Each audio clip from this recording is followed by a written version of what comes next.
नमस्कार. जय शिवराय, जय शंभूराजे. माझ्या सगळ्या मित्रांना खरं तर आज नागपंचमीच्या खूप खूप शुभेच्छा. पुढे जात असताना कायमच पाठीमागून असं ढसत राहा.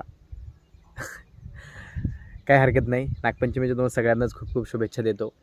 खरं तर आज हिंदू संस्कृतीतील एक अतिमहत्त्वपूर्ण असणारा आणि अतिमहत्त्वाचं स्थान असणारा सण म्हणून खरं तर नागपंचमीचा सण हा पाहिला जातो. आणि या दिवशी नागदेवतेची वारूळ असेल किंवा ज्या ठिकाणी नाग दिसेल त्या ठिकाणी जाऊन नागदेवतेची पूजा केली जाते. असा असणारा अतिमहत्त्वाचा हा सण आज खरं तर हिंदू संस्कृतीमध्ये, भारतीय संस्कृतीमध्ये मोठ्या आनंदाने, उत्साहाने संपन्न केला जातो. आणि आज तोच सण आहे.